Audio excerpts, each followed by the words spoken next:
మేము చేస్తే మతం అవుతుంది, మీరు చేస్తే సెక్యులరిజం అవుతుందా? పోటీ వాడి చేస్తారు కదా. మేము రామాలయం పక్కా 100% రామాలయం అనుకూలంగా మేము ఉన్నాం. మీరు ఉన్నారా? కాంగ్రెస్ పార్టీ చెప్పాలి. మీరు బాబ్రీ మసీద్ ఉందంటారా? ఆడ రామాలయం ఉందంటారా? రాముడు అయోధ్యలో జన్మించానని కాంగ్రెస్ పార్టీ బీఆర్ఎస్ పార్టీలు అంటారా? లేకపోతే బాబ్రీ మసీద్ ఉందంటారా? చెప్పండి మరి. ఆ దమ్ముందా చెప్పండి. మేము చెప్తున్నాం, రాముడి దేవాలయం మాత్రమే. అయోధ్య రాముడు, అందాల రాముడు, ఆదర్శ రాముడు, అందరి రాముడు అదే స్థలంలో జన్మించిండు. అందుకే భవ్యమైన దివ్యమైన రామాలయ నిర్మాణాన్ని ప్రారంభించి తీరినం. మీకు దమ్ముంటే ఏం చేసుకుంటారో చేసుకోండి.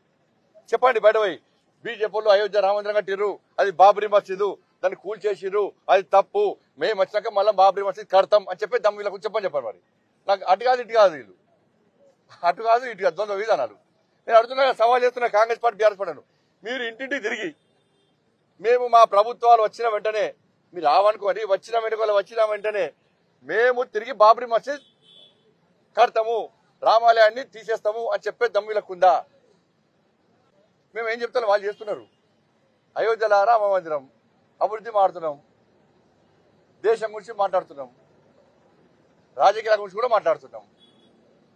వాళ్ళు ఓరోలేంతనం అక్షింతల కార్యక్రమాన్ని ప్రజలు ఎంత భక్తి భావంతో ఒక ధార్మిక చింతనతోని ఏ విధంగా స్వీకరించరో దాన్ని భరించలేరు.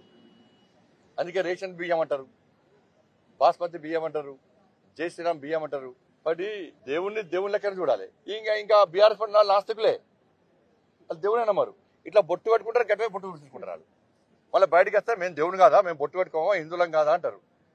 అని ఒక్కటి గుర్తుంచుకోండి. వాస్తవం ఫ్యాక్ట్ చెప్తాను, వేరే అహంకారంతో చెప్తలేను. ఈ తెలంగాణ రాష్ట్రంలో ఈ కుహనా సెక్యులర్ వాదులు అందరూ కూడా, బీఆర్ఎస్ కాంగ్రెస్ పార్టీ వాదులు అందరూ కూడా కుహనా సెక్యులర్ వాదులు. వీళ్ళు ఏ రోజు కూడా గతంలో నేను హిందువును అని చెప్పుకునే దమ్ము లేని చోటలు వీళ్ళందరూ కూడా.